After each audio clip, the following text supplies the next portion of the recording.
p.m. We're having a special meeting first this afternoon. The Board of Aldermen of the City of Brookshire will conduct a special meeting Thursday, December 16, 2021 at 6 o'clock p.m. in the council chambers of the Brookshire Municipal Building located at 4029 Fifth Street. Anyone care to give us a prayer? I can, Brother Lee. Eternal God, our Father, we come tonight with praise upon our hearts, thanksgiving upon our mind. And as we step forward in this meeting, oh God, continue to crown our heads with wisdom and knowledge as we make the proper plans and projections for our city. In Christ's name we exalt this prayer. Amen. Amen. I pledge allegiance to the flag of the United States of America and to the republic for which it stands, one nation, under God, indivisible, with liberty and justice for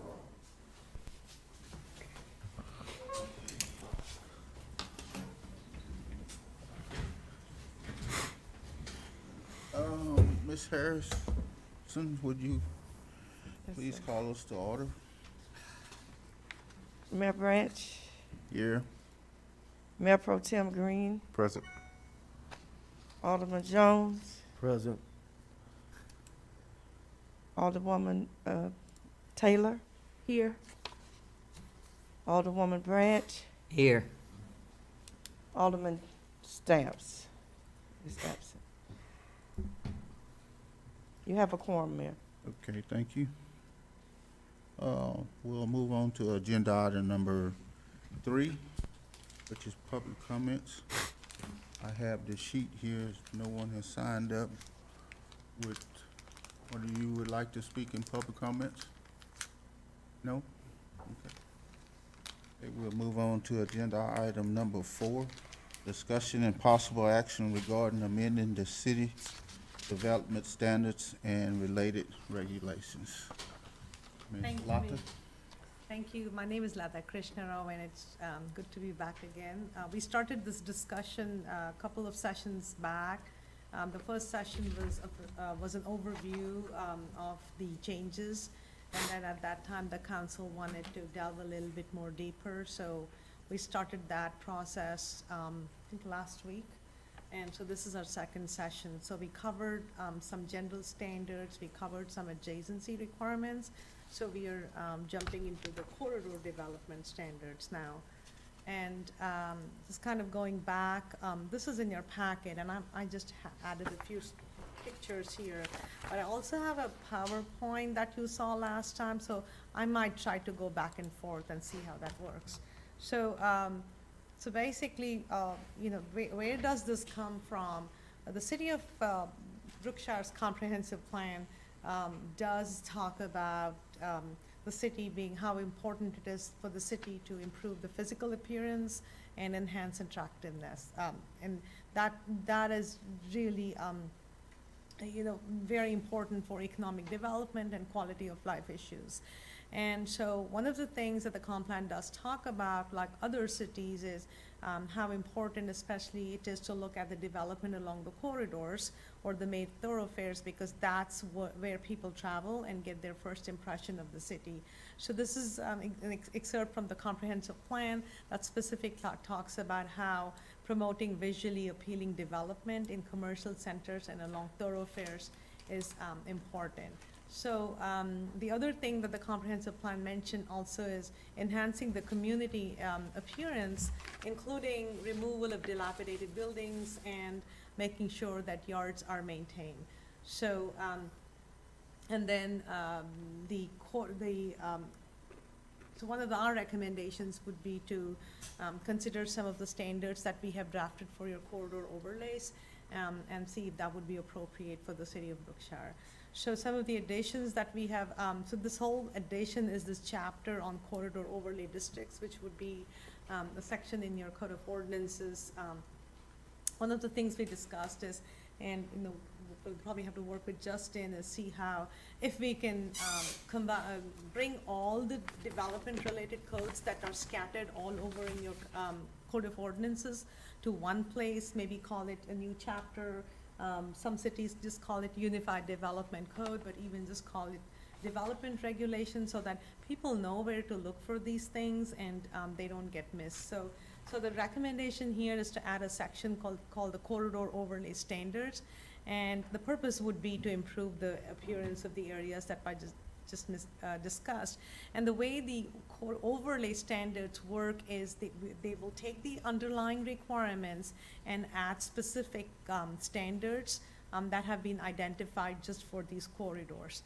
And typically there is an applicability requirement, and what you see generally is the district requirements apply to about 300 to 500 feet on both sides.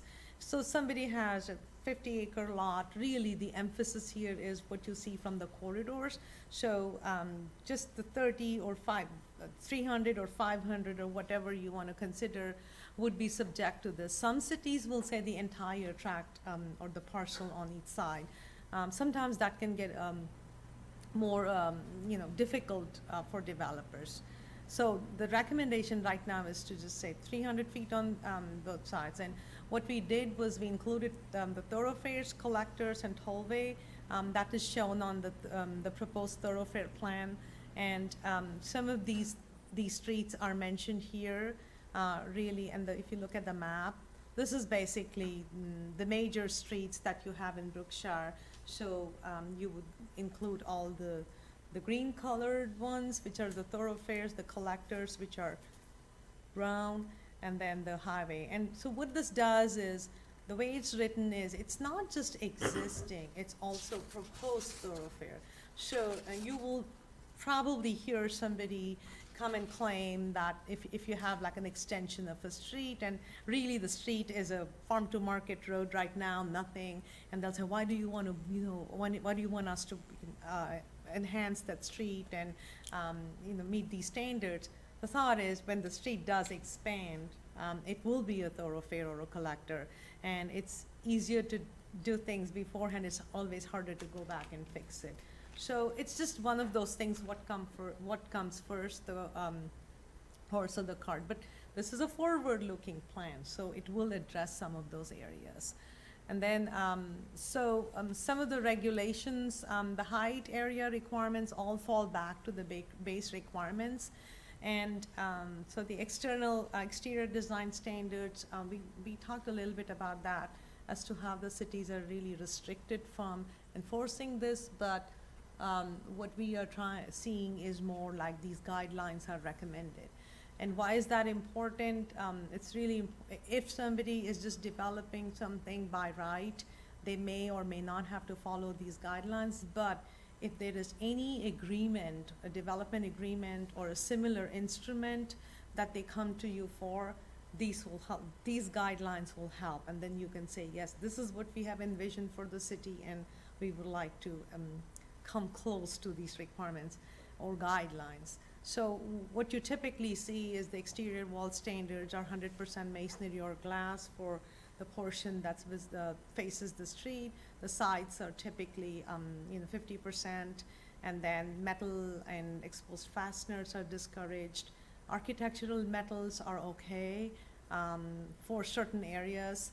And then it also talks about transparency requirement, which is a minimum of 25% of the exterior wall facing the street needs to be transparent. And why is that? When you have a thoroughfare with buildings on both sides with no transparency, they're like prison walls basically, and they don't add to safety of the street or the aesthetic quality of the street. They don't make you feel like you're in a friendly place. So a lot of cities have this transparency requirement, and I think some of the cities are able to still enforce it. Again, we'll have to look at that, because is glass considered an exterior standard? So, but that's something that's important to make your streets have that welcome feeling, and especially at nights, you see the lights coming out. It really enhances, not just the perception of safety, it does enhance safety, makes people feel safer. And then, so then the other thing that you would see in the corridor overlay district is any detention or retention facility that is located along the front yard that faces the corridor. I think we saw some pictures earlier. That's not it. Any facility that's visible from the corridor can't just be a hole in the ground. It would have to be amenitized, look like a lake, with maybe fountains and trees and stuff like that. So that would be one thing. So when people are driving along the street, they have a better sense of entry, sense of place. And so those standards will also say what are the requirements for landscaping, just to make sure that it does look like a nice facility. Street lighting standards, typically you'll see height, and we talked about this in your other standards too, and just making sure that they're shielded.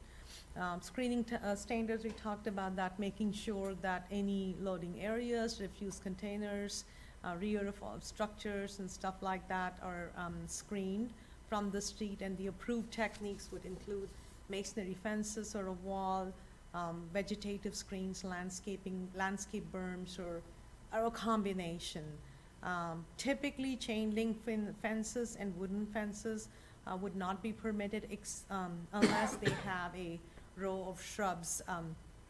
That's an example where you could have a fence behind the row of shrubs, it still looks nice, but typically you would see fences. This is an example of detention, I'm sorry. You can see the difference between driving through a city with a detention that looks like that versus something that is just left as a hole in the ground. The fences, let me just, and I'm sorry, I am going back and forth. So the fencing requirements, like, again, this is for your corridors that we identified. Typically, the requirement would be some kind of a masonry fence, or as I said, if you do have a chain link fence with landscaping, none of these show that. The other example did. With landscaping, that would kind of cover the material of the fences and make it still look nicer. So that would be the fencing requirement. This is the language that's proposed. Typically what happens is you want to make sure that they have a landscape strip that is wide enough for the trees to grow. My early experiences was the strip was the code. Some codes did not even specify the strip. So people were planting landscaping in half a foot, I mean, because there was no requirement, and none of those grew. So then over the course of years, cities have gone and said, we will be more prescriptive. Typically, minimum width is 6 feet for anything to grow. So we go back to those standards. Some cities ask for larger widths. And then, so not only is that making sure that there is room for landscaping, but also what type of trees and what type of shrubs. So again, giving them some more guidance on what is the diameter of the tree, what is the spacing of the tree, and what type of shrubs. So again, you'll see these landscaping requirements. They are pretty standard. So the other thing was just looking at what are your existing standards for landscaping along the street. So if some of it, this is from your code. Most of the areas, the current codes do not have any requirements for buffers. So single family, multifamily, residential, commercial. So really your parking lot can be right up to the edge of the street and not need any buffers. Junkyards, you do have a requirement that there needs to be a landscape strip or a 6-foot solid fence. And the reason I highlighted or was, if you have a junkyard that's visible from the street, just that 6-foot, just the landscaping strip is not going to help. You really want a fence to screen it. So the thought was to make it an and there. But again, going back to the requirements, all these talk about a 25-foot landscape buffer for corridors, 10-foot on other streets, and a tree and 10 shrubs for every 30 feet. Again, these are some of the minimum standards I've seen. Other cities will require shade trees at that rate, and then they'll say, you also need to put 2 or 3 ornamental trees within the 30-foot.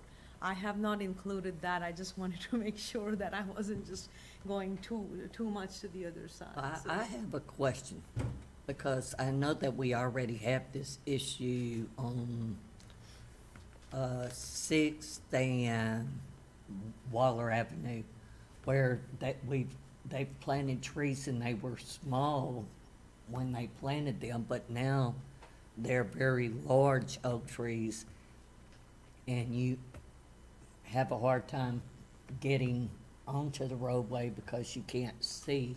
So how would we prevent, because if you plant a small tree, it's going to grow at some point in Right. time, and to keep it from being a traffic hazard, Right. I guess. So in all the landscaping requirements, typically, the intersection of 2 streets, it's called the visibility triangle.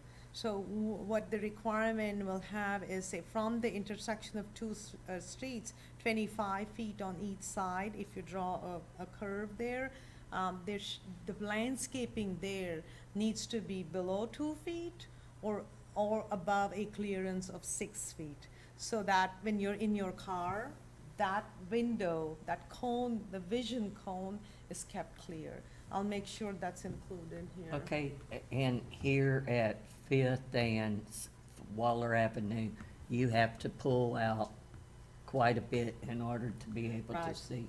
So, How can we prevent so that? what it would mean is for that intersections, of 25 feet behind, like before where the curve intersects the other curve, if you're, so in that area, you won't, so if you're driving and this is the intersection, I'm 25 feet away, in that radius, in that cone, the plant landscaping that's going to be planted is either going to be less than 2 feet or taller than 6. So that area is kept clear, 25 feet on both sides. Do I make sense?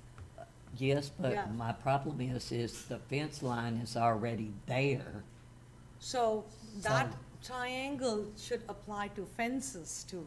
There should Okay. really be no obstruction there when you're trying to make a right turn. So, yeah, and the way that visibility triangle is written, it says no obstruction, including landscaping, fencing, or anything. That might, sign is another one. The signage won't be permitted in that corner because again, you won't be able to see when you turn. With signage, also when you get out of the driveways, they have to make sure that, again, some signs are so close to the edge of the street that you can't even see. So that visibility triangle will pertain to all these areas where you're sitting in a car trying to make a turn and you can't see. So we wouldn't allow, say, an oak tree to be part of that due to the fact that they're going to expand. Okay. Right. And another thing too is that not on the intersections, what we'd probably have to do, and you may have this in further down, is we'd have, especially for trees, tree maintenance standards, so that if you're driving, I mean, because if they do get big, and you'll see this in streets where, you know, oak tree, planted a long time ago, but now it's huge and the branches are drooping Yeah. down. You Right. can't even walk on the sidewalk, or if you're driving, your roof's gonna hit something. So we'd have, you know, whatever height that you guys would prefer, we'd have maintenance standards to clear the trees and clear the airs Right, above the streets and sidewalks, so it's safe for people. yeah. So they would have to come and cut the branches down. So that's a good point. I just made a note and make sure I'll make sure it's addressed. So, so the standards, again, really what they mean, I just wanted to show you a picture. So the buffer that we talked about, this is a good example of a street that has no requirements. But if you go ahead and implement what is proposed, typically you have the edge of the property line is on this side of the sidewalk towards the property. So the buffer is going to be 25 feet from the edge of the property line to the edge of whatever parking lot or the building. That would need to be kept landscaped. No buildings in that area. In addition, These are the street trees that you see, planted approximately about 30 feet, and then some shrubs and landscaping along. So really, you're going from something like this to this. Now, I know the question that's gonna be asked, what happens if you have open ditches, right? So this, this street is nice, like 20 years down the road, you're probably gonna have all underground storm drainage.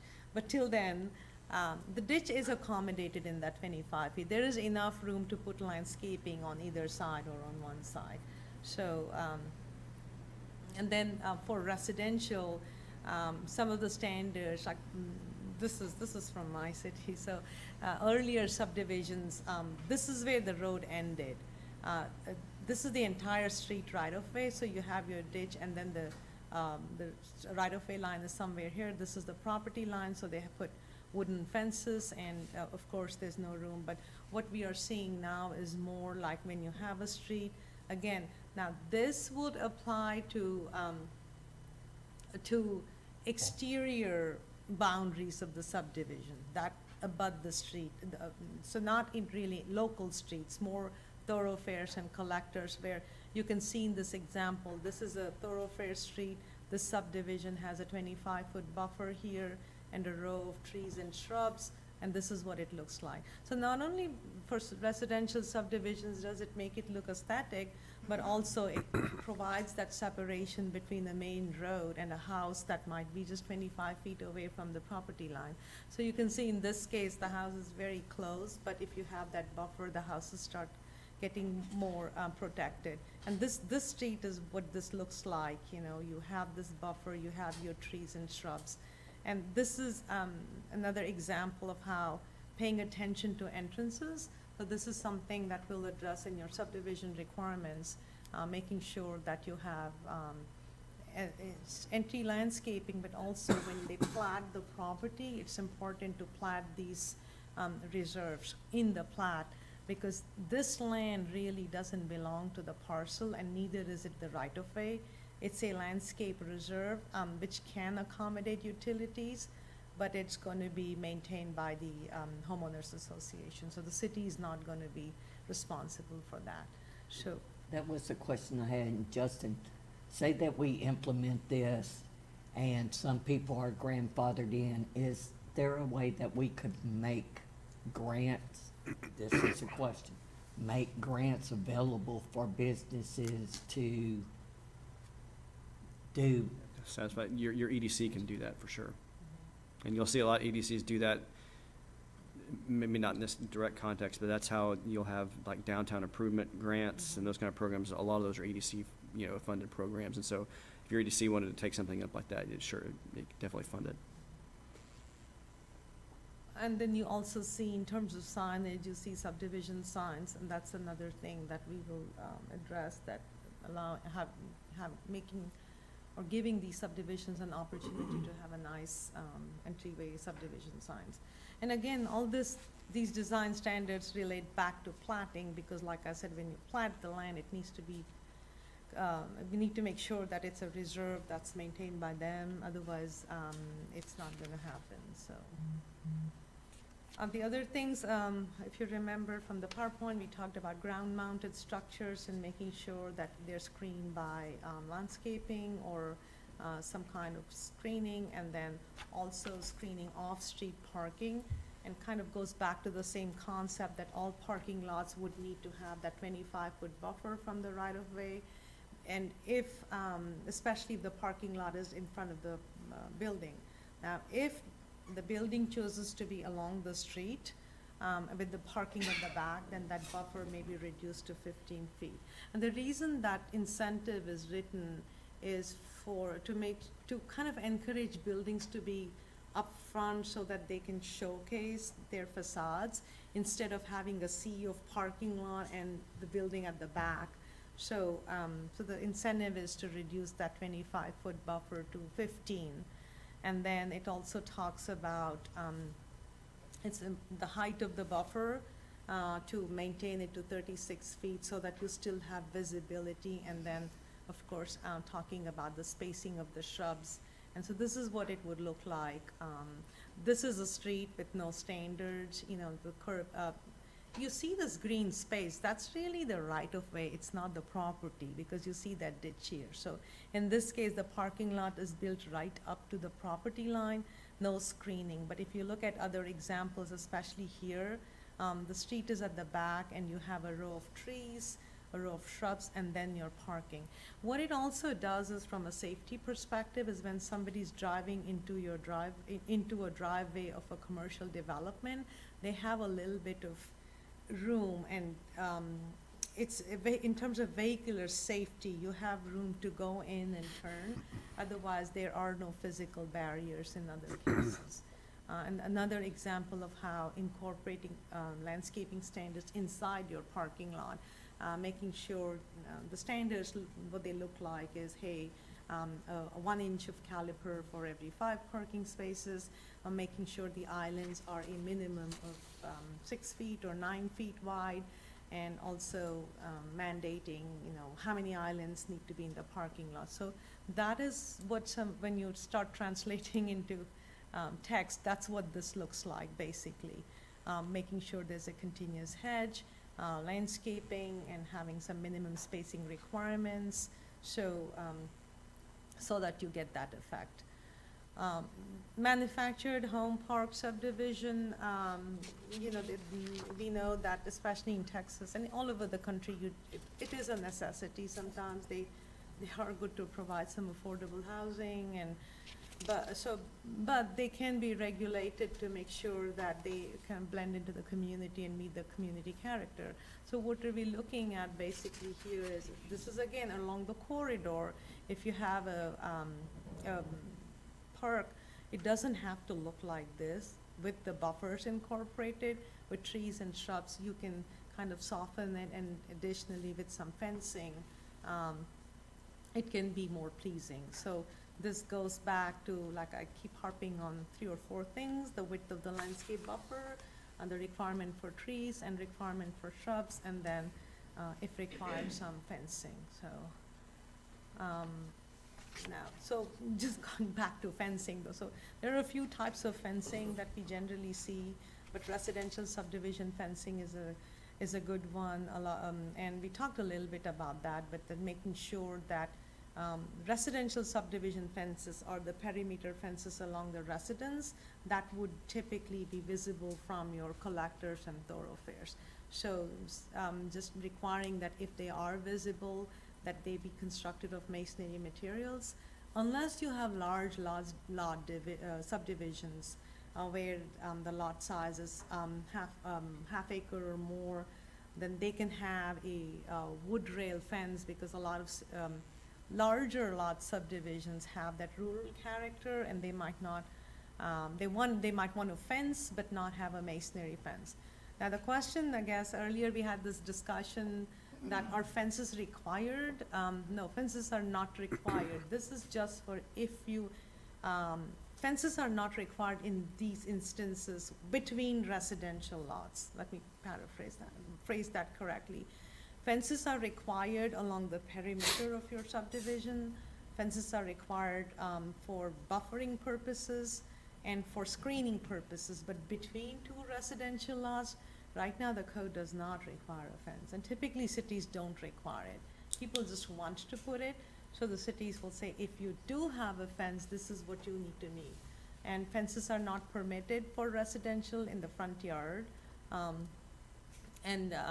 unless they are 4 foot tall and decorative, like a chain link fence or something. No, I'm sorry, no, wrought iron fence, something like that. Between homes, 6 foot tall fences, and rear property fences are generally 6 feet. And so that is what we are looking at for fences.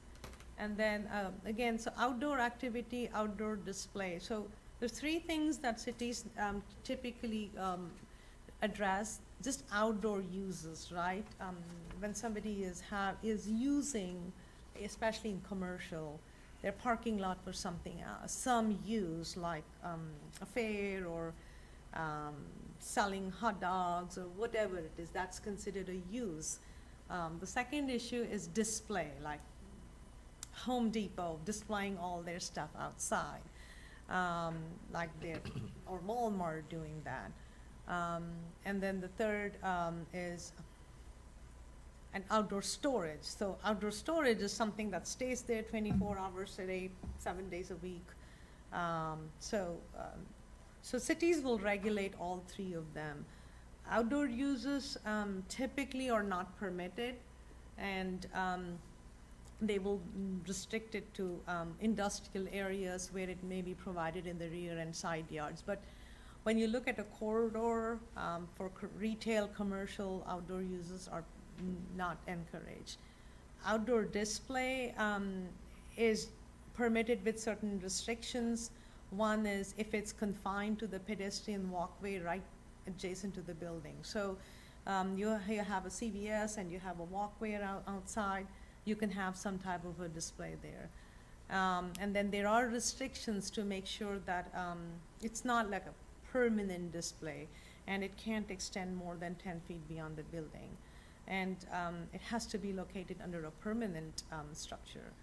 And also make sure that none of the ADA requirements are hindered by that display, or pedestrian walkway is not obstructed. Now, outdoor storage is a little bit more concerning for cities. And what they say is certain outdoor storage is typically not encouraged in the front yard.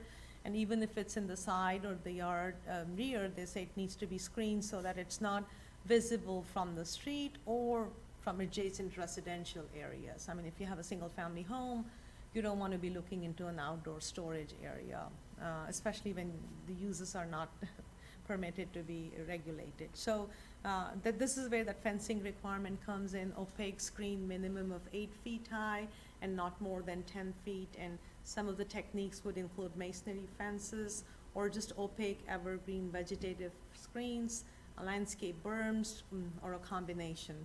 Again, chain link and wood fences are not prohibited, but the thought is they should be screened with evergreen shrubs. Again, remember, these are fences that would be visible from the street, not between properties. And then, so that was the fencing part. Then we also we'll look at definitions a little bit. This is just an example of how there are some definitions that need to be added. When we adopt the thoroughfare plan, then some of these definitions would need to be added based on the definitions in the thoroughfare plan. And why this is important is, as I said, corridor overlay districts fall back on these definitions just for clarity.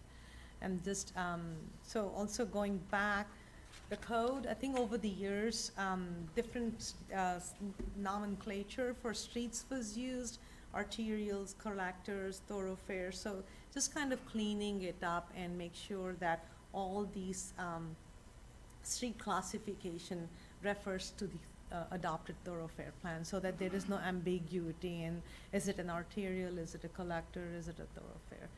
And just, there are some more that, just clarity, and you'll see that when we give you the red line version of the code. So that kind of was the major thrust of what we did.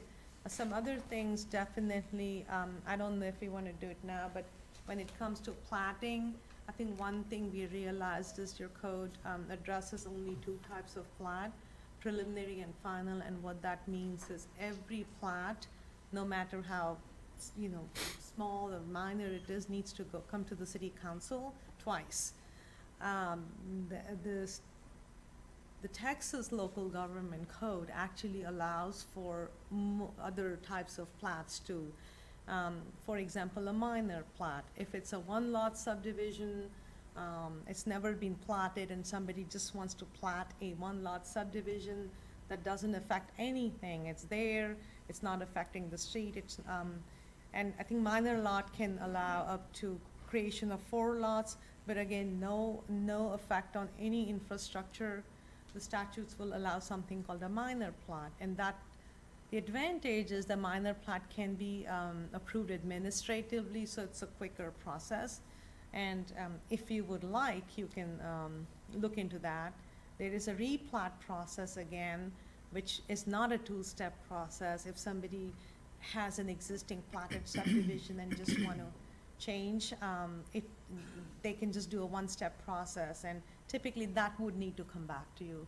And then an amending plat really is just cleaning up Scrivener errors, somebody called the street name wrong, or instead of 5 feet, they had 7 feet. So what happens with platting is anything that's recorded can just be changed, right? There is a process. So even for something minor like that, they would have to provide a plat that's approved and then record that amending plat. So right now, if somebody wants to do that, there is no option. They still would have to go through the two-step process. So the recommendation is if you would like, we can look at incorporating some shorter processes. Again, most of these don't involve really changes to the overall development of the city. It's a smaller plat, so to speak. And then the other thing that we would look into is some of the requirements that I talked about, having that for residential subdivisions, having that landscape buffer along the street, making sure those reserves are shown in the plat. For residential subdivision, the other requirement is typically making sure that each lot has at least 2 trees and 10 shrubs. So making sure that some of those are added so that when you do have a subdivider that's doing residential subdivisions, they can, they'll have some standards as to how to design the street. Sidewalks is another requirement. Local streets would require sidewalks on both sides. So we will look at that. The tree protection and mitigation ordinance, it's just a thought, if you want us to look at it, we can come back with some recommendations. You don't have any right now, or I don't know, did you say you did pass something recently? We had it on the agenda, and I think me and Green were supposed to be working. Was you on that committee too, Green, or was it just me working with? At one time, it was Justin and Texas A&M. Do you remember the guy that came and spoke from Texas A&M? And we had a draft that was from the city of Stafford, and we were going, the only real difference that we needed to change in that ordinance that Stafford has is the type of trees, where we have more oak and pine trees out here. They had magnolia trees or whatever. So at one time it was set in I remember place, now but that, yeah. it had believe never- We never got back to that. Never adopted, okay. Yeah. So we can look and Yeah. incorporate it now. And the gentleman from Texas A&M was willing Tree to, ordinance. I have his card still on my desk, was On- willing to help. Excuse me, I do remember that, we did as a council, did vote of that tree protective ordinance. Yes, Yes, that's, yes, ma'am, we did vote on that. You did vote but on- we never okayed it because we have to change the trees and Yeah. everything. Yes, 'Cause we I had did some speak to developers that Krishna came about through. it, but I didn't have that. Now, Previous- Mr. Jones, we did bring up that you would not be able, that this was a whole total different thing, that you would not be able to build a building that you would tear down I forget what age we put on it, like a 25-year-old oak tree. We've lost quite a few historic oaks because people just cut them down to build a house, and we did take care of that. But I think that's in our building process ordinance. Okay. Yeah, I'll check with you, make sure it's incorporated in the set of guidelines. And just, I think once everything is done, we're looking at some website updates. It's coming up with the development handbook. I think we discussed that last time. There were a few other things. Contractor registration was another one that it is required in the building permit forms, but what we heard was the city has not adopted an ordinance to require that. So we are getting a lot of pushback from the community on that. So unless there is an ordinance in place, it's hard for staff to require that. Most of the cities do have ordinances that require contractors to be registered. You have to be registered and have insurance. Your code doesn't reflect that at all, so that's what, if we're gonna do that, which is fine, I mean, it's pretty standard practice, and we can, it's an ordinance that you guys need to pass to require contract registration. Yeah, I think it protects the citizens. I mean, you have. Sure, there is one, but You have, on your permits, you require, for construction permits, you require bonds for certain projects, which is standard, but you don't require contractors to register with the city. By ordinance, you don't do that. The forms require it, but there's nothing to support it in an ordinance, and we found out because somebody questioned. And I know we were talking to Claudia saying, where is this coming from, so that we could reply, and then talking to Justin too, found out that it's not there now. So if that's something that, you know, needs to be done, then it can be done separate of this process too. It's really not part of this, right? It could be separate, so. But but it's not there now, so. Justin, you need to get right on that instead of counting goldfish. Second, yeah. Yeah. I'll sacrifice my boys for that Thank you. contractor registration. And we're just working with staff on standardizing the permits, checklists, making sure that we are doing the completeness check. One thing that we did come across is, I think, correct me if I'm wrong, Justin, but I think council had a resolution where they wanted staff to work with external review agencies to make sure that you could have concurrent review processes instead of, as it stands now, these agencies like water and drainage have to review the project first before even the city will accept it. So this would help with some concurrent reviews, and like we discussed earlier a little bit, also, we had a meeting with these, with the drainage district, and one of the concerns was they approve something and the plans come to the city, and then during the city permitting process, the plans change. And it never goes back to the water or the drainage district, and they did mention that, especially one subdivision where they were talking about how the house was raised a foot or two above the ground level, and then the drainage was pretty bad, and they were draining water to the adjoining properties, and they were like, we didn't see this when we approved it. And that can happen. So with concurrent reviews, what happens is if a change is made to meet one agency's requirement, the other reviewers get to change it too and make sure there's no conflict. So it's going to take some time because everybody has their own processes. But I think, would you not say we had a very productive meeting with them, and we're continuing to explore that. Yeah, but that's something that we're working on. And just the review fee structure, I think the residential fee is okay because it's still based on the area of the square foot of the house, right? I think what we discussed was that we will do a comparison to see where Brookshire stands compared to other cities, and also how much you're paying for third-party review to at least make sure that you recuperate some of the administrative costs. And so that we'll be working on.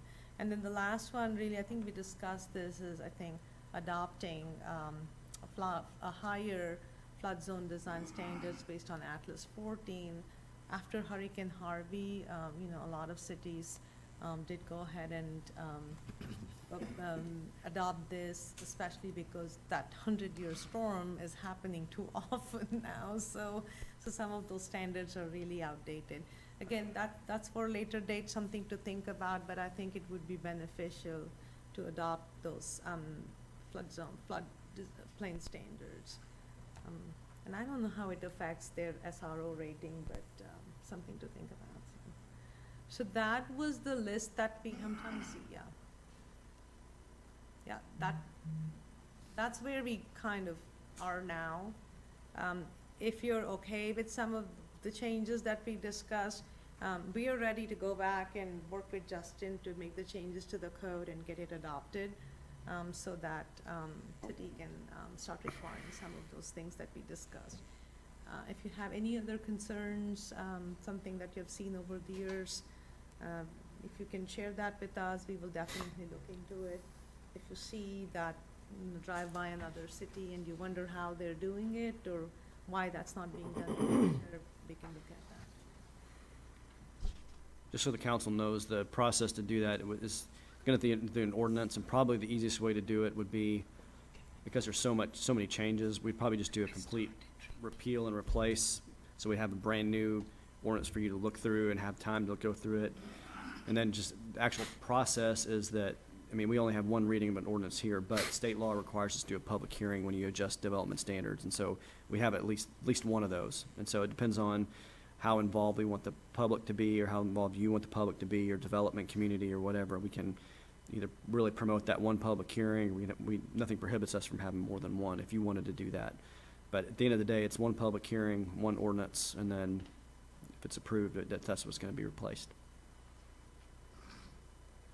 I just remembered that, would it be worthwhile to do the thoroughfare plan in conjunction, because some of these standards refer to the thoroughfare plan? Probably. Especially when they start subdividing, you know what right of way to be dedicated and things like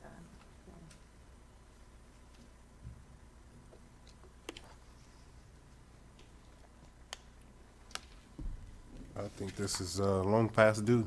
There's a lot of red in here. You know, we just, you know, we're at this point where we're growing so fast, we really need to have something in place.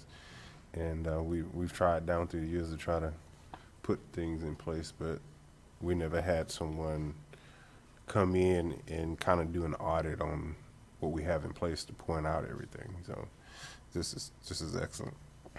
And I know a lot of mentioned it last time, but what she's proposed through here, they're minimum, the basic standards. So it's not like, you know, I know that we've been thinking, you know, development's coming and then now it's here, and oh no, we don't want it, so we're gonna put all these heavy restrictions in place. These are not heavy restrictions. These are pretty basic from all cities, especially commercial and industrial type developers. They're not gonna balk at what's here.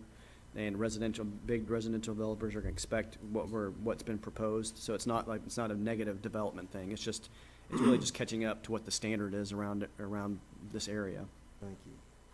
Well, I almost feel like I should make a motion that we allow Gunda and Justin to work and accept all the recommendations by Gunda and move forward, and then have one more meeting to make sure that everything that was changed was up to council's approval, as well as setting a date for a public hearing. Second.